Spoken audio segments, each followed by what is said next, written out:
You're in the rant wormhole, where I rant about whatever my $15 a month plus patrons want me to rant about. You can get one of these by being one of those. This one is for Kajoro Bitterthorn, who says, rant about the life of Pablo and Ye. I listened to both of them for the first time recently, but never heard a full Kanye album before, only heard his popular singles. I hate most rap music, but I really liked these two albums.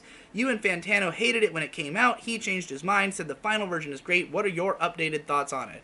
When it comes to the life of Pablo, I still pretty much feel the same, even after hearing the fully updated version.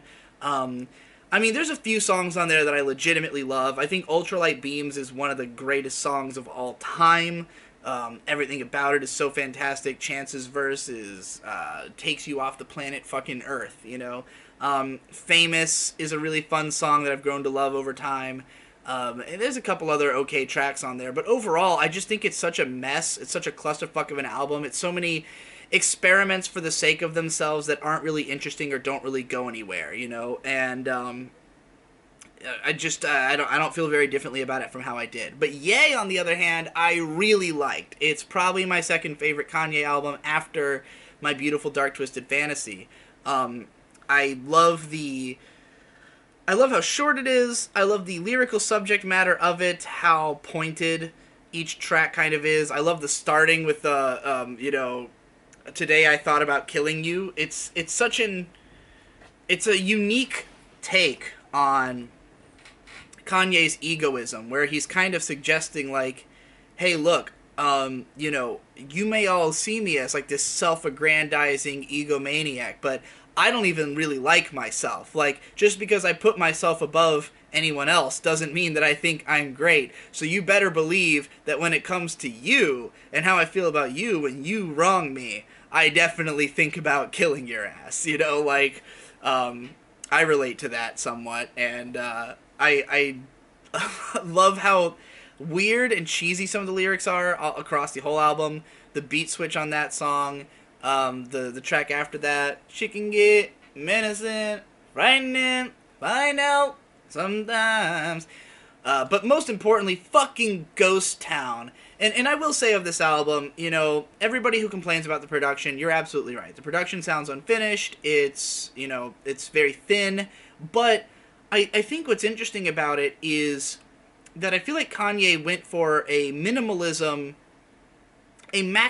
within minimalism, if I might say so. It's like he's got all of the structure of the big emotions of a song that might appear on My Beautiful Dark Twisted Fantasy, just without having filled in every bell and whistle, every layer of detail. But, like, you can still hear where the song is there. The chord progressions, the weird, unique samples.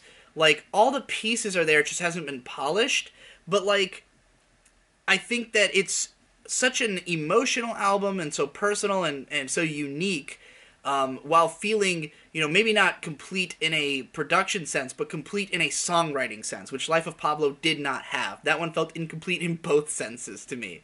And like fixing the production on Life of Pablo doesn't fix the songwriting. Whereas Ye, would I like an updated version with better production? It'd be interesting, but like, the songs are good enough as they are that I don't necessarily need that. It's like, I'm not necessarily a stickler for production in the first place. Listen to my music, I'm more about the songwriting and the emotions and the concept. And like with Ghost Town, that's the perfect example of a song that,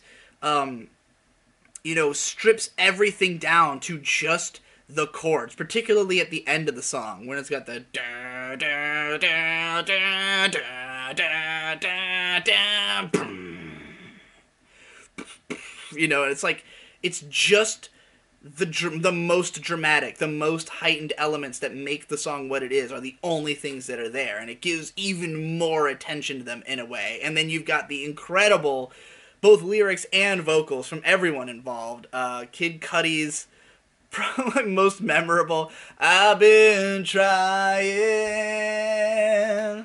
to make you love me, but everything I try just takes you further from me. Like, it's so, like, pathetic and whining, and that's the point. It matches the lyrical content and feel of the song. I want it to be a bar song. In my city that I build, it will be a bar standard. That the whole bar will be, I feel kinda free.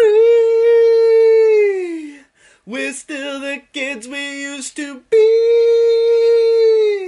Yeah, yeah. I put my hand on a stove. I'll never forget, like, singing along to this with Zen Huxtable. Like I think the first time we met him, driving to my house, we were blasting it in the car. And me and him and May are all fucking belting it out. We've done a lot of belting of this song. It's been like, it was definitely my track of the year, 2018. And then the song after that, Violent Crimes, is also a phenomenal, very emotional song. Very sweet and interesting and dark take on like a lullaby. Like it's a song about his daughter, and the song is made to sound like it is a lullaby, even though what the lyrics are actually about is about his like utter fucking insane paranoia at the thought of his daughter growing up and having to enter this world that he has seen as this like fucking terrible place full of savage rapist men.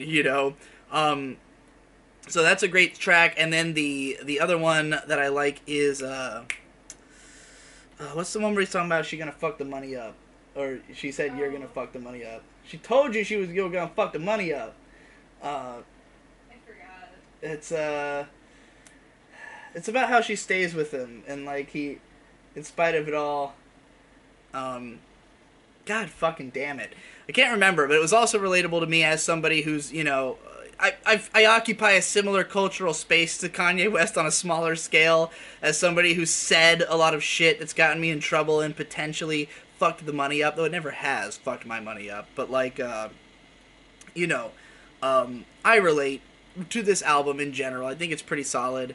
It's a fun time. It's a lot of variety for being only 7 songs. Yeah, one of the best albums of last year. And I think somebody else also asked for a rant about Ye and Kids See Ghosts. Let me go look. Yeah, somebody said, Jacob Sartori says, rant about Ye and Kids See Ghosts and how Kanye's new music compares to his old stuff. So let's cram that in here too.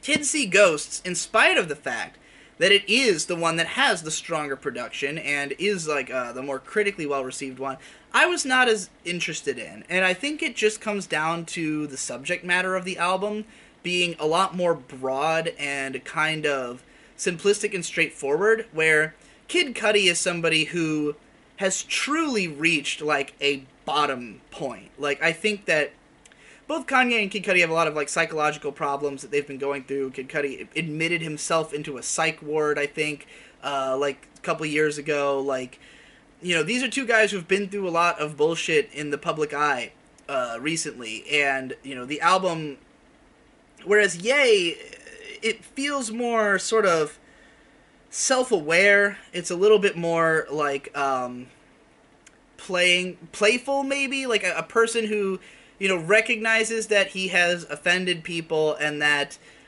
he maybe should have phrased things better, but it's not so much that he thinks he has fucked up for thinking these things, he's fucked up for saying these things, Kid Cudi seems like somebody who's truly been troubled by his own existence, who's like not even sure how to be, and who's like trying to, be reborn, as he says on the track Reborn, and it's sort of a bottoming out that I've never experienced on that level. I've never had that feeling of like having to completely restart who I am because of how fucked things have gotten for me. And that's just how I feel about it. I don't know if that's really what it's about.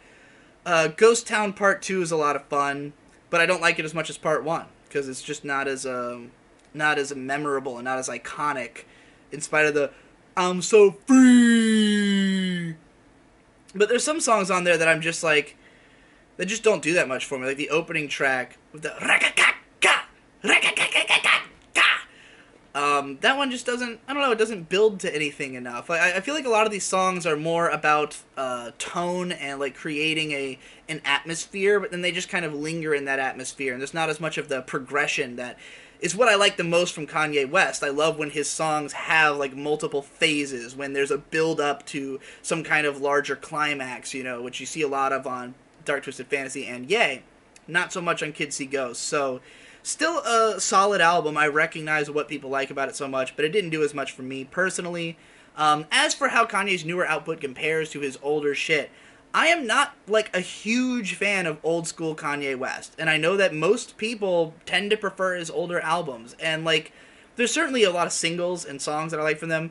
I love Gold Digger, you know. I love Jesus Walks is a good song. A lot of his older shit is fine, but like those albums are much more just collections of songs, and a lot of those songs again don't have that progression. They're more of just like pretty slick beats, pretty, you know, memorable Kanye verses and lyrics, and he was much more of like a snarky punchline guy back then.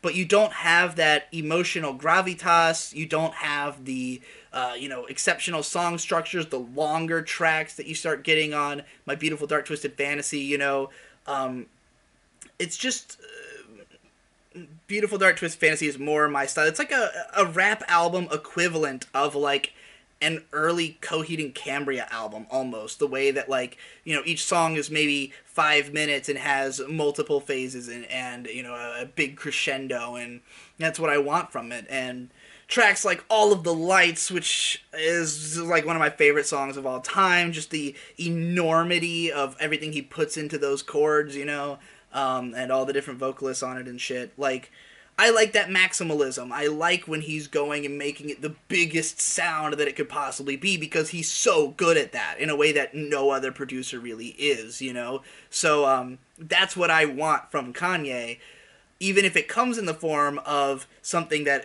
is like Yay, where it doesn't necessarily sound massive, but the emotions behind it are massive, you know? Whereas like Life of Pablo just felt like a bunch of random fucking bullshit to me. And I wasn't that into Yeezus either. There's a couple good songs. Black Skinhead, of course, is great. But I feel similarly to that how I do about his older work. It's more of just a collection of songs. Some of them are okay. Some are kind of boring. Oh, I love Bound 2 as well. I know that one's controversial, but I fucking love that song and music video. So yeah, I guess I'm kind of all over the place with Kanye. It's not really that there's one era or another that I love. It's more that there's two albums I really love, a smattering of songs, you know, and then a lot of shit that I kind of have to turn my nose up at because it's just not to my taste at all. So there you go. That's both Kanye rants in one go. Hope that is cool.